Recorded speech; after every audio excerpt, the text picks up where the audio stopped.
দেশসেরা সাংবাদিক ইলিয়াস হোসেনের লাইভে ৫০ বছর আড়ালে থাকা বীর মুক্তিযোদ্ধা লেফটেন্যান্ট কর্নেল শরীফুল হক ডালিম কথা বলেছেন, যে ঘটনা এখন টক অব দ্য ওয়ার্ল্ডে পরিণত হয়েছে। এরই মাঝে সাংবাদিক ইলিয়াসকে প্রশ্নবিদ্ধ করতে একজাতীয় চাটুকার সাংঘাতিকরা বিভিন্ন খবর প্রকাশ করছে। লাইভে নাকি যিনি ছিলেন সে আসলে মেজর ডালিম নন। এখানেই শেষ নয়, ডালিমের মতো দেখতে মিনহাজুল আরিফিন সিদ্দিক নামের একজন নিজেকে ডালিম দাবি করেছেন। ইলিয়াসের লাইভে আসা মেজর ডালিম যে অরিজিনাল ছিলেন তা কিভাবে প্রমাণ হয়েছে সে সম্পর্কে আলোচনা করব আমাদের এই ভিডিওতে। এছাড়াও মেজর ডালিম বর্তমান কোথায় আছেন, তিনি কি খুব শীঘ্রই দেশে ফিরছেন, ডালিমের দেশে ফেরা নিয়ে কি বলছে ইউনূস সরকার, এসব বিষয়ে বিস্তারিত জানতে ভিডিওটি না টেনে শেষ পর্যন্ত দেখতে থাকুন। লাইভে যুক্ত হওয়া ব্যক্তি সত্যিকার মেজর ডালিম কিনা এসব নিয়ে সামাজিক মাধ্যমে যখন চলছে মিশ্র প্রতিক্রিয়া, তখনই অভিনেতা ও ইউটিউবার সালমান মুক্তাদির নিজের ফেসবুক হ্যান্ডেলে বললেন, এটা মেজর ডালিম না। তিনি নিজের ফেসবুক হ্যান্ডেলে ইংরেজি বর্ণমালায় লিখেছেন, ফার্স্ট অফ অল এটা মেজর ডালিম না। উইকিপিডিয়া বলছে মেজর ডালিমের জন্ম ২ ফেব্রুয়ারি ১৯৪৬। সে হিসাবে মেজর ডালিমের বর্তমান বয়স হচ্ছে ৮০ বছর। তো ৮০ বছরের একজন কিভাবে এত সাবলীলভাবে কথা বলতে পারেন, এ নিয়েও অনেকে তুলেছেন প্রশ্ন। তবে মেজরিটি বলছে ইনি সত্যিকারের মেজর ডালিম, আর বাকি সব যারা বলছেন উনি মেজর ডালিম নন, তারা স্বৈরাচারের দোসর।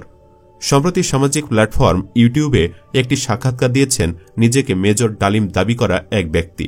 এরপর থেকে নেটিজেনরা অনেকটা মজার ছলেই সামাজিক যোগাযোগ মাধ্যমে যাকে মেজর ডালিম বলে মন্তব্যের তীর ছুড়ে দিয়েছেন, এবার সেই মিনহাজুল আরিফিন সিদ্দিক নামের ওই ব্যক্তি নিজের অবস্থান পরিষ্কার করেছেন।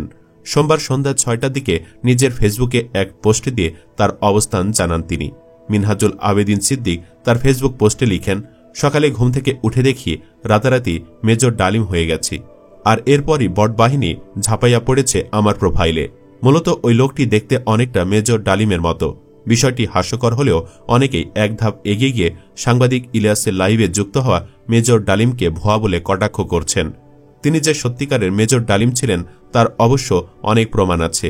মেজর ডালিমের এক হাতে একটি আঙ্গুল নেই, যা লাইভে চোখে পড়েছে। লাইভ চলাকালীন এক সময় তিনি তার হাত বের করে দেখান, হাতের একটি আঙ্গুল নেই। কেন নেই হাতের আঙ্গুল, লাইভে খোলাসা করেছেন তিনি। টকশোতে এক পর্যায়ে মুক্তিযুদ্ধ চলাকালীন ইতিহাস বলতে শুরু করেন মেজর ডালিম। তখন তিনি তার হাত দেখিয়ে জানান, মুক্তিযুদ্ধ চলাকালীন সময়ে আহত হয়ে বাম হাতের আঙ্গুল হারিয়েছেন। এছাড়াও তার শরীরের বেশ কয়েকটি জায়গায় জখম হয়েছিল। তিনি বলেন, আমি যুদ্ধের সময় ৩-৪ বার আহত হয়েছি, তার একটা নিদর্শন আমার হাতের অবস্থা দেখো। এটা বলে তিনি তার বা হাত উঁচিয়ে দেখান। তখন দেখা যায় তার বা হাতের একটি আঙ্গুল নেই। মেজর ডালিমকে নিয়ে যে সোশ্যাল মিডিয়ায় যে বিতর্ক চলছে, উনি সত্যিকারের মেজর ডালিম কিনা, সেই বিতর্কের অবসান হয়েছে আঙ্গুলের মাধ্যমেই। গুগল ও অন্যান্য তথ্য যাচাই দেখা যায় কিছু ইনফরমেশন, যেখানে উল্লেখ করা হয়েছে ১৯৭১ সালের জুলাইয়ের দ্বিতীয় সপ্তাহে ৪ নম্বর সেক্টরের আদেশে দিলকুশ লাঠিটিলায় যুদ্ধ করতে আসেন মেজর ডালিম। আসার পর পাকিস্তানি ক্যাম্পে আক্রমণ করার জন্য যুদ্ধ পরিকল্পনা সাজান। প্ল্যান অনুযায়ী ৩টা গ্রুপ নিয়ে তিনি যুদ্ধে যান।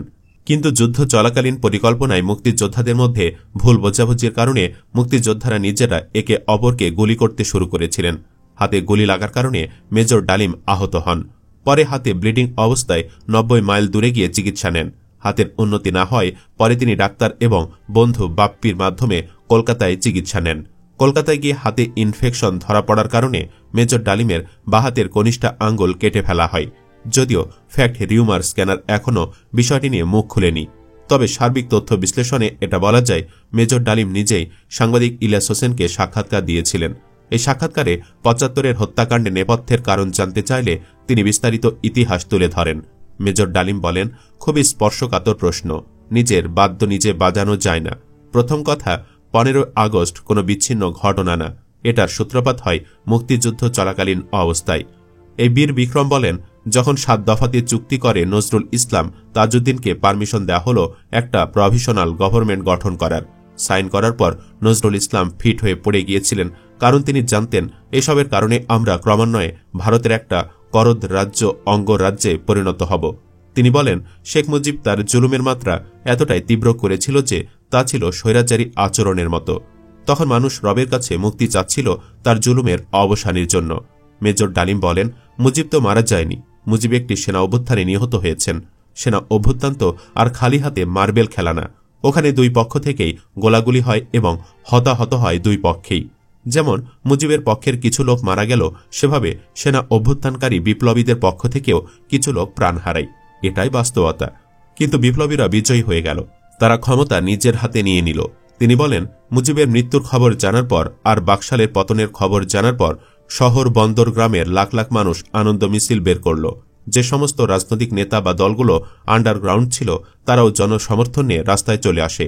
এভাবে জনস্বীকৃতি পেয়েছিল 15 আগস্টের বৈপ্লবিক সামরিক অভ্যুত্থান।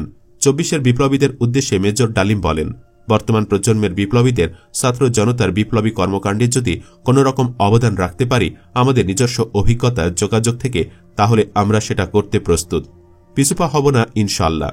আমরা তাদেরকে শ্রদ্ধা, সালাম এবং বিপ্লবী সালাম সাথে মন থেকে দোয়া করছি, তাদের বিপ্লব যাতে ব্যর্থ না হয়, তারা যাতে বিজয় অর্জন করে সুখী সমৃদ্ধ শক্তিশালী বাংলাদেশ গড়ে তুলে তাদের দুর্যোগ ঘাঁটি হিসেবে গড়ে তুলতে পারে। এদিকে মেজর ডালিম এখন কোথায় আছেন সেটি স্পষ্ট নয়। কেউ বলছেন দেশে আছেন, আবার কেউ বলছেন পাকিস্তানে। যদিও তথ্য আছে তিনি ইউরোপে আছেন, তবে সংবাদ মাধ্যম ডেইলি স্টার 2009 সালে কূটনৈতিক ও গোয়েন্দা সূত্রে জানিয়েছিল মেজর ডালিম পাকিস্তানে বসবাস করেন এবং তিনি প্রায়ই লিবিয়া যান। বিশেষ করে দেশটির রাজধানী বেনগাজিতে যাতায়াত আছে তার। সূত্রটি আরও জানায়, বিএনপির নেতৃত্বাধীন সাবেক 4 দলীয় জোট সরকারের আমলে মেজর ডালিম একবার বাংলাদেশে এসেছিলেন।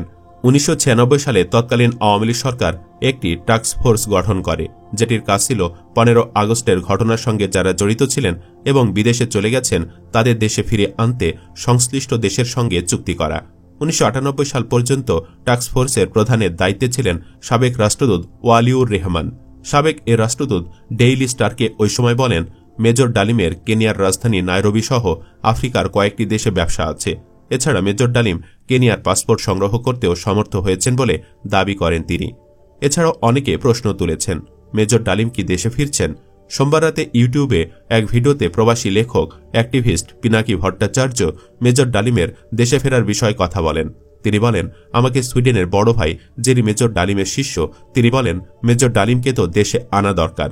পিনাকি বলেন, মেজর ডালিম অবশ্যই দেশে আসবেন। আমাদের দেশে নতুন সংবিধান লিখলে 15 আগস্টকে বিপ্লবী অভ্যুত্থানের মর্যাদা দেব। আগের রায় বিচার সবকিছু ইনভ্যালিড হয়ে যাবে। তিনি তখনই বীরের বেশে দেশে ফিরবেন। 24-এর বিপ্লব যারা রচনা করেছে তাদের অনেকের আইডল ছিলেন মেজর ডালিম, অন্তত আমার তো ছিলেনই। ওনার নাম আমরা আকাশে তুলে রাখব ঈশা খান, তিতুমির, হাজী শরীয়তুল্লাহর কাছে। পিনাকি আরও বলেন, বাংলাদেশে যতবার জালিম আসবে ততবার মেজর ডালিমেরা জন্মাবে। কখনো তাদের নাম হবে আবু সাইদ, কখনো তাদের নাম হবে মীর মুগ্ধ, কখনো তাদের নাম হবে ওয়াসিম। আমরা এক একটা তারার নাম দেব এই বীরদের নামে। 24-এর বিপ্লব একটা প্রকৃত বিপ্লব হয়ে উঠবে। যদি আমরা নতুন সংবিধান লিখে মেজর ডালিমকে দেশে ফিরে আনতে পারি, সেই দিন হবে বিপ্লবের প্রকৃত বিজয়। যদিও মেজর ডালিমকে নিয়ে প্রশ্ন করা হলে কৌশলে তা এড়িয়ে গেছেন স্বরাষ্ট্র উপদেষ্টা। সুপ্রিয় দর্শক, আপনি কি চান মেজর ডালিমকে যেন দেশে ফিরে আনা হয়? কমেন্ট বক্সে জানিয়ে দিন আপনার মতামত। ভিডিও ভালো লাগলে লাইক দিন এবং চ্যানেলটি সাবস্ক্রাইব করুন। ধন্যবাদ।